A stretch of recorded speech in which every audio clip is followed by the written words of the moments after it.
जय हिंद दोस्तों, स्वागत है हमारे यूट्यूब चैनल में। आज हम आप लोग को पढ़ाएंगे इकोलॉजी, इकोसिस्टम क्या होता है। ठीक है, पारिस्थितिक और पारिस्थितिक तंत्र। ठीक है, इसे वर्गीकरण कितने भागों में किया गया है, किस किस अध्याय में बांटा गया है, उसी के बारे में इसमें हम अध्ययन करेंगे। ठीक है, इकोलॉजी क्या होता है, इकोसिस्टम क्या होता है, इसके बारे में हम इस टॉपिक में अध्ययन करेंगे, जो ज्योग्राफी का टॉपिक है।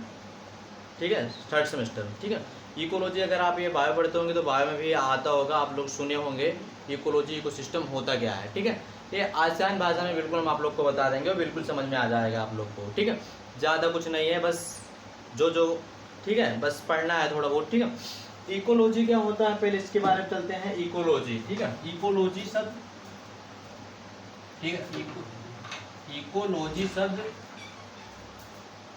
ओकियोलॉजी से बना है। ठीक है, इकोलॉजी शब्द ओकियोलॉजी शब्द से बना है, ग्रीक भाषा के शब्द से बना है, ओकियोलॉजी से। ठीक है प्यारे बच्चों, यहाँ तक आप लोग को समझ में आ गया होगा। कोई कंफ्यूजन, कोई डाउट हो तो बताइए। सर्वप्रथम इकोलॉजी शब्द का किसने, ठीक है, सर्वप्रथम इकोलॉजी शब्द की खोज किसने की थी? सर्वप्रथम इकोलॉजी शब्द की खोज किसने की थी प्यारे बच्चों? अगर सर्वप्रथम देखा जाए इकोलॉजी तो किसने की थी? अर्नेस्ट हैकेल ने किया था। किसने? अर्नेस्ट हैकेल ने किया था प्यारे बच्चों, नाम याद रखिएगा। ठीक है, हैकेल, इस पे डबल मात्रा है कल। अर्नेस्ट हैकेल ने किया था। कितने सन में किया था ये भी तो आप लोग को याद रहना चाहिए ना, ये तो कैसे आप लोग बताएंगे, कोई पूछेंगे कि मतलब कितने सन में किया था, कैसे हुआ था, तो ये आप लोग बता नहीं पाएंगे। तो कितने सन में किया था प्यारे बच्चों? ठीक है, कितने सन में किया था वो भी आप लोग याद रखिएगा। ठीक है, तो सन है उसका 1800, ठीक है, 1869, एकदम 70। ये अगर आपको याद रखना है तो गांधी जी की जन्म कब हुई थी? 2 अक्टूबर इसी दिन हुई थी, मतलब इसी ईयर्स हुई थी। तो ये भी आप लोग याद रख सकते हैं ट्रिक के हिसाब से। ठीक है, ये इकोलॉजी शब्द की उत्पत्ति हुई थी। ठीक है, इकोलॉजी शब्द की उत्पत्ति हुई थी। अब इकोलॉजी में हम पढ़ते क्या है, क्या करते हैं, इसके बारे में हम अध्ययन करते हैं। ठीक है, इकोलॉजी में पढ़ते क्या है, किसके बारे में, उसके बारे में हम अध्ययन करते हैं। इकोलॉजी में प्यारे बच्चों, इकोलॉजी के बारे में अध्ययन करते हैं। इकोलॉजी होता क्या है, मेनली इसके डिफिनेशन हम आप लोग को बता दें। ठीक है, डिफिनेशन क्या है? पृथ्वी पर समस्त जीव। ठीक है, क्या है? पृथ्वी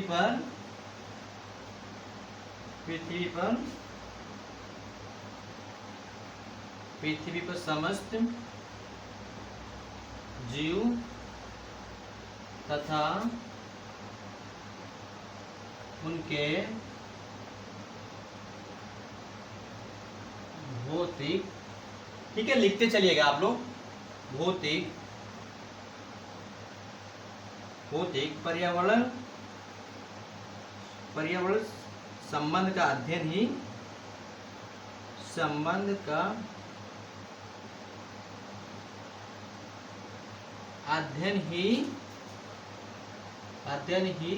क्या कहलाता है प्यारे बच्चों? इकोलॉजी कहलाता है। ठीक है, इकोलॉजी कहलाता है।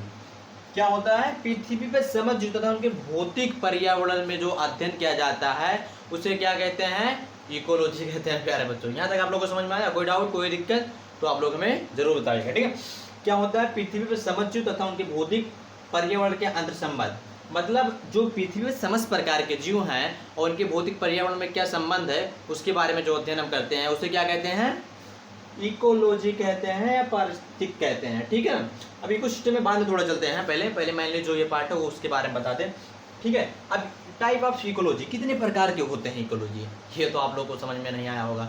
चलो हम चलते हैं, उसके बारे में बताते हैं। टाइप ऑफ, ठीक है, टाइप ऑफ इकोलॉजी कितने प्रकार के होते हैं, ये यहाँ से समझ में आया आप लोग को? नोट करते चलिएगा। ठीक है, भूलना नहीं है और पढ़ के आना है आप लोग को। ठीक है, कोई डाउट, कोई दिक्कत तो बताइए। ठीक है, अगर आसान भाषा में बात करें तो जैविक अजैविक, ठीक है, मध्य कार्य करने वाली, ठीक है, कार्य करने वाली घटक को क्या कहते हैं?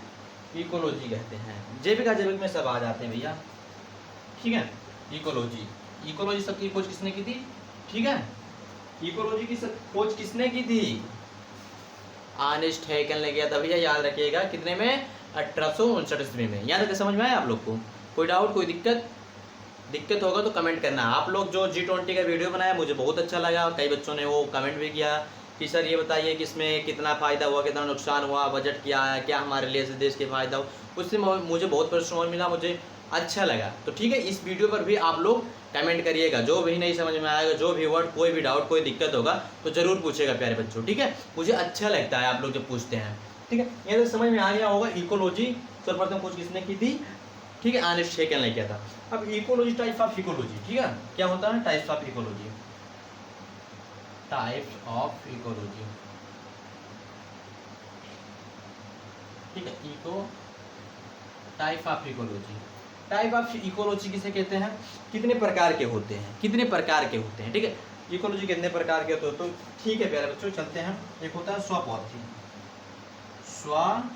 ठीक है, स्वपारिस्थितिक तंत्र, पारिस्थितिक, ठीक है,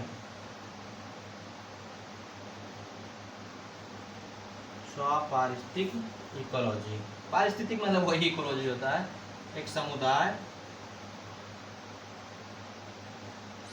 पारिस्थितिक, ठीक है।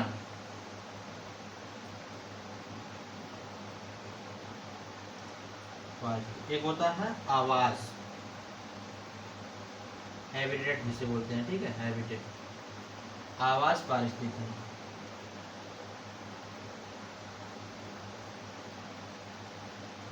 ठीक है। ये टाइप्स ऑफ 3 प्रकार के होते हैं, टाइप्स ऑफ 3 प्रकार के होते हैं प्यारे बच्चों। कितने प्रकार के होते हैं मेनली, ये देख लीजिए, स्वपौधी पारिस्थितिक तंत्र, समुदाय पारिस्थितिक तंत्र, आवास पारिस्थितिक, ठीक है। अब ये क्या होते हैं, ये तो आप लोगों ने नाम पहली बार सुना होगा, अगर आप पढ़े हैं तो आप सुने होंगे पहले से, अगर नहीं पढ़े फिर भी मैं आपको बताता चलता हूँ, और एकदम बढ़िया से आप लोग को समझ में आ जाएगा, ठीक है।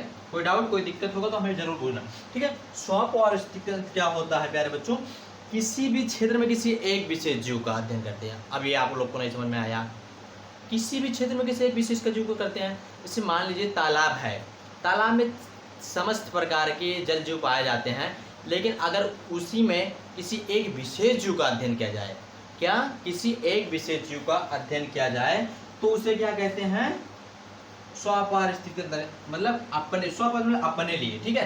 तो किसी विशेष जीव के लिए क्या कहते हैं, चलो डिफिनेशन लिख देते हैं, किसी विशेष जीव, ठीक है, किसी विशेष जीव का अध्ययन,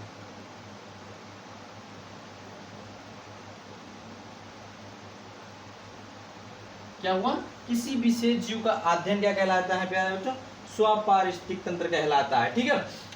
अब इसमें किसी विशेष जीव, किसी एक को लेते हैं, ये समझ में आया। जैसे वनस्पति हो गई, जैसे एक प्रकार के, जैसे बांस हो गया, एक प्रकार का पौधा है, हम उसमें जिसमें एक प्रकार का अध्ययन करते हैं उसे क्या कहते हैं, किसी विशेष जीव। तो स्वपारिस्थितिक तंत्र कहते हैं बच्चों किसी एक विशेष जीव। जैसे अगर हम वनस्पति की बात करते हैं, अगर उस वनस्पति किसी जंगल में हैबिटेट, ठीक है, जंगल में अगर हमें किसी एक पौधे की बात करते हैं, जैसे बांस हो गया, तो उसे क्या हुआ, ठीक है, किसी विशेष जीव, वो क्या हुआ, स्वपारिस्थितिक तंत्र हुआ, ठीक है। याद आप लोग को समझ में आ गया होगा। अब समुदाय पारिस्थितिक तंत्र क्या है, ठीक है, सामुदायिक पारिस्थितिक क्या है, ठीक है, उसके बारे में बताते हैं प्यारे बच्चों। इसमें क्या होता है, किसी एक विशेष जीव के लिए नहीं, इसमें समस्त होते हैं, जैसे जलीय जीव हो गए, मनुष्य हो गया, अनेक प्रकार के जितने भी जीव पाए जाते हैं वो समुदाय पारिस्थितिक में पाए जाते हैं प्यारे बच्चों, समुदाय पारिस्थितिक में पाए जाते हैं। अब आवास या हैबिटेट इकोलॉजी क्या होता है, आवास या हैबिटेट इकोलॉजी क्या होता है प्यारे बच्चों। अब मान लीजिए कोई व्यक्ति पठार मैदान या मरुस्थल क्षेत्र में रहता है, तो उसका पर्यावरण से क्या अध्ययन है, उसके आवास का पर्यावरण से क्या अध्ययन है, या क्या कहलाता है, आवास पारिस्थितिक तंत्र। समझ में आया। जैसे अगर वो पहाड़ क्षेत्र में रह रहा है, अगर मान लीजिए कोई व्यक्ति है जैसे पहाड़ क्षेत्र में वो रह रहा है, और कोई व्यक्ति है मतलब समतल मैदान में रह रहा है, तो उसका पर्यावरण से क्या संबंध है और इसका पर्यावरण से क्या संबंध है, इसका अध्ययन हम किस में करते हैं प्यारे बच्चों, इकोलॉजी में हम करते हैं, पारिस्थितिक में हम करते हैं। यहाँ तक आप लोग को समझ में आ गया होगा। फिर भी कोई डाउट, कोई दिक्कत, कुछ भी हो तो आप हमें ज़रूर बताइएगा, ठीक है। यहाँ तक आप लोग को समझ में आ गया होगा बिल्कुल, मुझे विश्वास है। I hope you understand this video, ठीक है।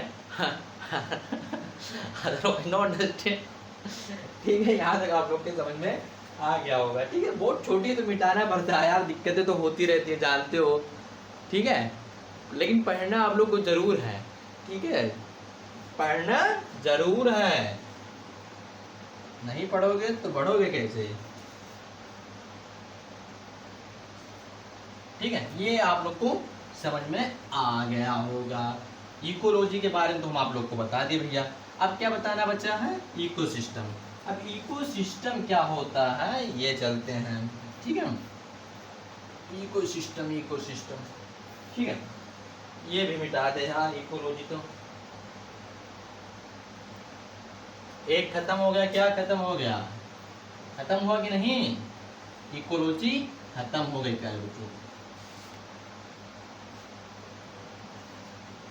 इकोलॉजी क्या हुआ, खत्म होगा। अब इकोसिस्टम में हमें क्या पढ़ना है उसके बारे में हम अध्ययन करते हैं, इकोसिस्टम में, ठीक है। अभी चलते हैं इकोसिस्टम के बारे में, ठीक है। ठीक है, इकोसिस्टम परितंत्र से कहते हैं, परितंत्र, ठीक है बच्चों, या पारिस्थितिक तंत्र या परितंत्र, कोई भी दिक्कत इसमें नहीं है, ठीक है। पारितंत्र या पारिस्थितिक तंत्र, इसमें कोई भी डाउट, कोई दिक्कत नहीं है। अब जैसे हम इकोलॉजी में पढ़े थे कि जीव तथा भौतिक वातावरण का अध्ययन हम किस में करते हैं, इकोलॉजी में करते हैं प्यारे बच्चों, इकोलॉजी में करते हैं। अब ये कह रहा है भैया कि इकोसिस्टम में हम क्यों करते हैं, क्यों करते हैं, इसके बारे में हम चर्चा करते हैं। इकोलॉजी का मतलब है, मतलब वो बोला था इकोलॉजी पहले क्या बोला था कि हम, ठीक है, क्या करते हैं, समजीवों का अध्ययन हम किस में करते हैं, इकोलॉजी में। लेकिन ये इकोसिस्टम कह रहा है हम क्यों करते हैं, क्यों करना चाहिए, ये कह रहा है, ठीक है। तो इसका डिफिनेशन क्या होता है वो हम आप लोग को बता दें, ठीक है। सर्वप्रथम इसकी खोज किसने की थी, ठीक है, तो एजी टास्ले ने की थी, ठीक है, एजी टास्ले, ठीक है प्यारे बच्चों। एजी टास्ले ने इकोसिस्टम की सर्वप्रथम खोज की थी, सर्वप्रथम खोज की थी एजी टास्ले ने। अब ये इसका डिफिनेशन क्या है, ठीक है, वो हम आप लोग को बता दें। इसमें अगर देखिए क्या होता है इकोसिस्टम में, इसमें क्या होता है,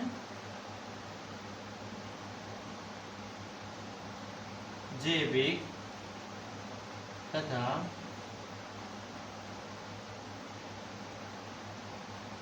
अजैविक, जैविक तथा अजैविक मध्य कार्य करने वाली प्रणाली या व्यवस्था को, प्रणाली या, ठीक है, व्यवस्था, ठीक है, व्यवस्था को ही इकोसिस्टम कहते हैं प्यारे बच्चों। क्या कहते हैं, इकोसिस्टम कहते हैं। जैविक अजैविक घटक के मध्य कार्य करने वाली प्रणाली को क्या कहते हैं, इकोसिस्टम कहते हैं। ये समझ में आया कि नहीं समझ में आया, जैविक अजैविक घटक क्या होते हैं, उसको आगे चलते हैं तब बताते हैं आप लोग को होता क्या है जैविक अजैविक घटक, ठीक है। ये तो यहाँ तक आप लोग को समझ में आ गया, डेफिनेशन भी समझ में आ गया। खोज किसने की थी, तो एजी टास्ले ने किया था भैया, एजी टास्ले ने किया था, वो तो हम लिख दिए थे, ठीक है, टास्ले, एजी टास्ले ने किया था, ठीक है। अब अभी मतलब इसमें अध्ययन किसका करते हैं उसके बारे में चलते हैं, ठीक है प्यारे बच्चों। ये डेफिनेशन आप लोग लिख लीजिए, स्क्रीनशॉट लेना चाहे तो स्क्रीनशॉट ले लें और ही बेहतर रहेगा, बाद में आप लोग लिख लीजिएगा, लेकिन लिखना जरूर, नहीं लिखोगे तो पढ़ नहीं पाओगे, ठीक है। लिखते रहिए, पढ़ते रहिए, बढ़ते रहिए भैया, मेरा तो ये उद्देश्य है और आपका उद्देश्य जो है वो तो, ठीक है। इकोलॉजी को सिस्टम तो समझ में आ गया होगा। थोड़ा सा अब इसमें दो पार्ट में हम इसे डिवाइड करते हैं, तब चलते हैं, पढ़ते हैं, ठीक है। टू पार्ट में डिवाइड करते हैं। टू पार्ट में कौन कौन से होते हैं प्यारे बच्चों? ठीक है, जैविक नहीं, अजैविक पहले लिखिए तो बढ़िया रहेगा। अजैविक, दूसरा क्या होता है? जैविक। ठीक है, जैविक अजैविक। ठीक है, टू पार्ट में अगर हम इसे डिवाइड किया जाए तो उसमें दोनों में क्या होता है? जैविक अजैविक। अब हम जैविक अजैविक, ठीक है, जैविक अजैविक घटक में कौन कौन से आते हैं इसके बारे में चर्चा करते हैं प्यारे बच्चों। ठीक है, तो जैविक में क्या होते हैं, अजैविक में क्या होते हैं? टू आते हैं, इसमें भी टू आते हैं। कौन कौन प्यारे बच्चों? ये भी समझना आप लोग को जरूरी है। अकार्बनिक, ठीक है, क्या होता है? अकार्बनिक, एक होता है कार्बनिक।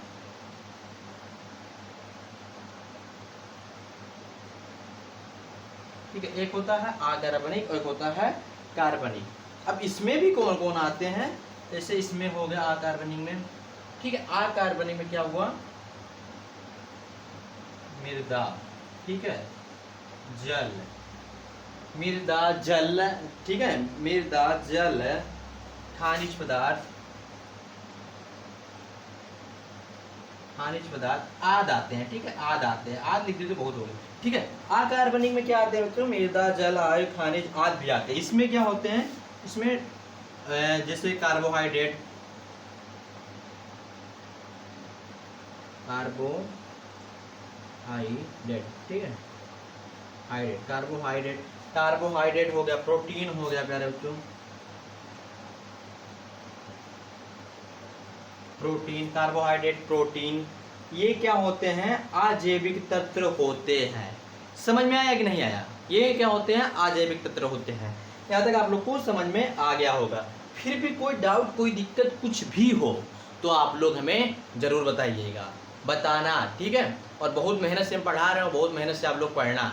अगर नहीं पढ़ना होगा तो बता देना, पढ़ाना बंद कर देंगे तुम लोग के लिए, ठीक है। अब इसमें क्या होता है? जैविक में, जैविक में प्यारे बच्चों तीन आते हैं। कौन कौन से आते हैं? लाइन से लिखते चले। उत्पादक,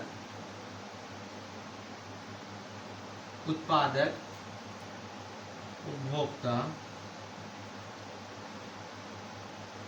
उपभोक्ता, अपघटक,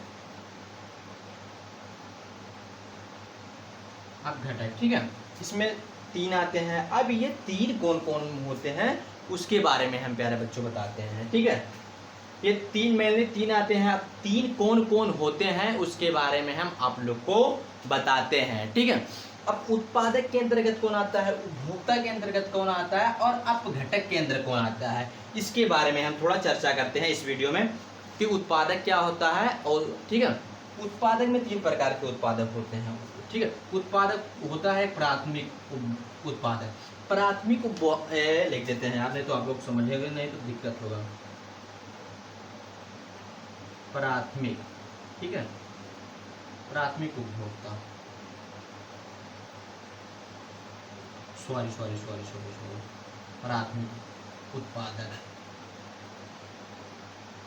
सॉरी बच्चों, ठीक है, प्राथमिक उत्पादक। अब प्राथमिक उत्पादक कौन सा होता है प्यारे बच्चों, ये चलते हैं और बहुत ही मजा आएगा, ठीक है। प्राथमिक उत्पादक वह होता है जो अपनी भोजन स्वयं को पकाता है, सूर्य के द्वारा अपनी भोजन को स्वयं पकाता है या बनाता है, वो क्या कहलाता है? वो उत्पादक कहलाता है प्यारे बच्चों। उत्पादक में कौन आगे? पेड़ पौधे, घास, मैदान और अन्य भी आते हैं जो सूर्य की किरणें से अपने भोजन को पकाते हैं। पेड़ पौधे कैसे पकाते हैं? संश्लेषण द्वारा, आप लोग को तो पता ही होगा अगर आप बायो के स्टूडेंट होंगे। अगर नहीं है फिर भी यार आप लोग को पता चल जाएगा, ज्योग्राफी पढ़ोगे तब समझ में आ जाएगा, ठीक है अपने, ठीक है। वो होते हैं, क्या होते हैं? उत्पादक, ठीक है प्यारे बच्चों। उत्पादक समझ में आया? क्या होते हैं? जो अपनी भोजन स्वयं पकाते हैं, ठीक है, वो क्या होते हैं, ठीक है। वो दूसरा आता है उपभोक्ता। उपभोक्ता में तीन प्रकार के आते हैं बच्चों, कौन कौन? ठीक है, उपभोक्ता, प्रथम उपभोक्ता, उपभोक्ता, ठीक है, द्वितीय उपभोक्ता, तृतीय उपभोक्ता उपभोक्ता। ठीक है, ये समझ में आया। अब प्रथम उपभोक्ता क्या हो गया प्यारे बच्चों, यहाँ थोड़ा शॉर्ट में लिख दिए, उप लिख दिए तो उपभोक्ता मतलब आप लोग समझते रहिए उपभोक्ता। और प्रथम उपभोक्ता वह होता है प्यारे बच्चों जैसे मान लीजिए शाकाहारी पशु, जैसे हिरन, खरगोश, ठीक है, हिरन, खरगोश, गाय आदि आते हैं जो प्राथमिक उपभोक्ता द्वारा अपने मतलब भरण पोषण करते हैं, वो क्या कहलाते हैं, क्या कहलाते हैं, शाकाहारी पशु या ठीक है, प्राथमिक उपभोक्ता। उपभोक्ता किसे कहते हैं, उपभोक्ता जो किसी वस्तु का उपभोग करता हो। ठीक है, इसमें प्राथमिक उपभोक्ता में कौन कौन आते हैं, ठीक है, गाय, खरगोश आदि, ठीक है, गाय, खरगोश आदि, ठीक है, गाय, खरगोश आदि। द्वितीय उपभोक्ता वह होते हैं प्यारे बच्चों जो प्राथमिक उपभोक्ता पर निर्भर रहते हैं। अब ये नहीं समझ में आया होगा आप लोग को, द्वितीय उपभोक्ता किसे कहते हैं, द्वितीय उपभोक्ता उसे कहते हैं प्यारे बच्चों जो प्राथमिक उपभोक्ता पर निर्भर रहते हैं। जैसे हिरन है और भी हो गए गाय और अन्यथा और भी कुछ होते हैं। ठीक है, और जो भी आते हैं घास, मैदान, फल फूल, वो द्वितीय उपभोक्ता लेते हैं। द्वितीय उपभोक्ता में जैसे आगे इसमें मांसाहारी भी पाए जाते हैं, चील और अन्य कीड़े मकोड़े होते हैं। ठीक है, गाय वगैरह, ठीक है, ये होते हैं द्वितीय उपभोक्ता। शेर, ठीक है, शेर, चीता, इसमें जो इसका उपभोग करता है। अब तृतीय उपभोक्ता में जैसे सर्वाहारी मनुष्य हो गया और अन्य मांसाहारी जीव भी आते हैं, शेर, बाघ, चीता, लायन, ठीक है, ये सब भी आते हैं। ये हो गए टाइप्स ऑफ कंज्यूमर। ठीक है, कितने प्रकार के होते हैं, टाइप ऑफ कंज्यूमर कितने प्रकार के होते हैं, टाइप ऑफ प्रोड्यूसर कितने प्रकार के होते हैं, यह भी मैं आपको बता दिया। ठीक है, अब चलते हैं अपघटक। अपघटक क्या होता है उसके बारे में बताते हैं। यहाँ बोर्ड खाली यहाँ बता देते हैं ताकि वहाँ कोई दिक्कत ना हो। ठीक है, अपघटक क्या होते हैं प्यारे बच्चों, सॉरी यार थोड़ा गलत हो गया। अपघटक क्या होते हैं प्यारे बच्चों, अपघटक क्या होते हैं, मिट्टी में मिलाने की काम करते हैं तथा संतुलन को बनाए रखते हैं। अब ये क्या होता है, ये नए नए आप वर्ड सीखे हैं। अपघटक किसे कहते हैं, अपघटक वह होता है प्यारे बच्चों जैसे अपघटक, जैसे आप प्राथमिक उपभोक्ता मतलब प्राथमिक उपभोक्ता किस पे निर्भर है, उत्पादक पर। उत्पादक से मतलब घास लिया, फल लिया, फूल लिया, ये खाया, फिर क्या हुआ उससे, ठीक है, उससे क्या हो गया, ठीक है, ठीक है, ये समझ में आया, वो खाया और फिर संतुलन बना रह गया। ठीक है, संतुलन बना रह गया। अब संतुलन बना रह गया उसके बाद क्या किया, अपघटक। अपघटक ने मतलब उसे संतुलन की स्थिति को बनाए रख गया। इसका काम होता है मिट्टी में मिला देना, मिट्टी में मिला देना कोई चीज़। जैसे आप कुछ खाएं, जैसे आप खाए मतलब खाते हैं, ऐसा आप सर्वाहारी हैं, मान लीजिए सर्वाहारी हैं, आप मांस मछली खाते हैं, लेकिन जब अपघटक होगा तो आपके शरीर को कोई भी खाएगा। जैसे बैक्टीरिया हो गए, कवक हो गया, ये आपको शरीर को खाकर क्या करेगा, अपघटक कर देगा, फिर पुनः निर्माण कर देगा या पुनः निर्माण कर देगा, फिर से निर्माण कर देगा। वो क्या कहलाता है, अपघटक कहलाता है प्यारे बच्चों। इसमें अपघटक में दो प्रकार के होते हैं, कवक होता है, बैक्टीरिया होता है, कवक और बैक्टीरिया। ठीक है, कवक और बैक्टीरिया होता है, दो प्रकार के होते हैं जो मिट्टी में मिलाने की कार्य करते हैं। क्या करते हैं प्यारे बच्चों, मिट्टी में मिलाने की कार्य करते हैं। अपघटक समझ में आया, अपघटक क्या होता है, जैविक अजैविक क्या होता है, कितने प्रकार के होते हैं, ये आप लोग को समझ में आ गया होगा। फिर भी कोई डाउट कोई दिक्कत हो तो आप लोग हमसे ज़रूर पूछिएगा प्यारे बच्चों, और ना समझ में आया हो तो बताना और कमेंट जरूर करना। ठीक है प्यारे बच्चों, फिर मिलते हैं नेक्स्ट वीडियो में। जय हिंद, तब तक के लिए।